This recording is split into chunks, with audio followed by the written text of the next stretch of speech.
Vous l'aviez dit, cinéma et théâtre au programme de Culture Matin cette semaine. Vous nous présenterez tout à l'heure le dernier film de Clint Eastwood, qui traite de la guerre d'Irak. Mais pour l'instant, on parle théâtre avec une comédie historique intitulée Le Système. Alors, c'est l'origine qui est traitée, l'origine de la finance en France. Tout à fait. Comme ça fait pas rêver. Pardon. Vous avez dit tout à fait, c'est parti. Voilà, on a démarré.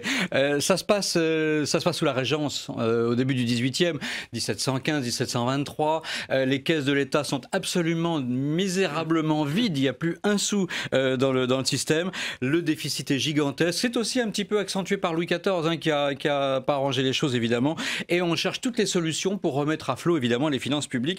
Et c'est alors que l'économiste écossais John Law arrive avec son système, son fameux système, qui va justement utiliser un nouveau système financier qui est la monnaie papier et évidemment les actions. Bon, le fond du problème, il est traité avec beaucoup de cynisme, évidemment, c'est davantage la relation incestueuse entre la finance et le pouvoir, le désaveu pour l'intérêt général au profit des ambitions personnelles. Alors ça se passe dans un palais royal, évidemment, mais c'est extrêmement moderne comme pièce, bien sûr. Ça parle évidemment comme si c'était aujourd'hui. La qualité de la pièce est à la hauteur justement du casting, parce que l'auteur de cette pièce est Antoine Rau, multi-récompensé au Molière avec énormément de prix, évidemment, notamment pour Le Diable Rouge. Un metteur en scène, Didier Long, qui a quand même été nommé pour 7 Molières dans l'ensemble de sa carrière, et un casting extraordinaire dominé par Laurent Deutsch et Stéphane Guillon. C'est au Théâtre Antoine tous les soirs jusqu'au 21 mars, et je vous propose d'en voir un extrait. Avec plaisir. Comment expliquez-vous qu'en prélevant toujours plus d'impôts, l'État soit de plus en plus pauvre? Un Anglais qui veut aider la France. C'est louche. Vous avez remarqué, les Français, ils parlent. Ils parlent à tort et à travers. Ils ne peuvent pas se retenir, ils parlent comme ils pissent. Si le peuple se met à exiger, où va-t-on? Faudra faire attention tout de même. Hein. Si les pauvres deviennent riches, que vont devenir les riches?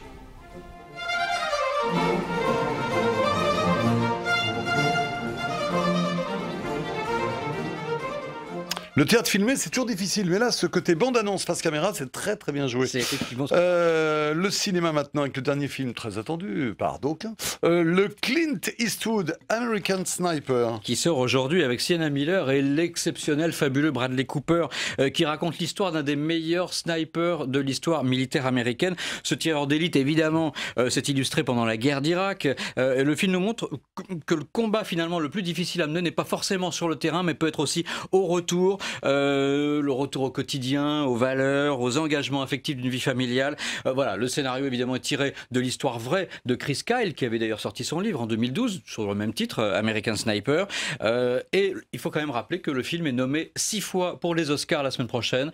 C'est donc évidemment le film de la semaine, si vous voulez, on envoie la bande-annonce. C'est un genre particulier, mais c'est Clint Eastwood.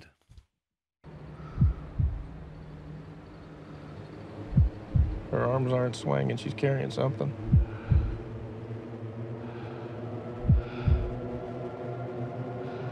Yeah, she's got a grenade. She's got an RKG Russian grenade. She's saying to the kid. You say a woman and a kid? You got eyes on this? Can you confirm? Negative. Your call. They fry you if you're wrong.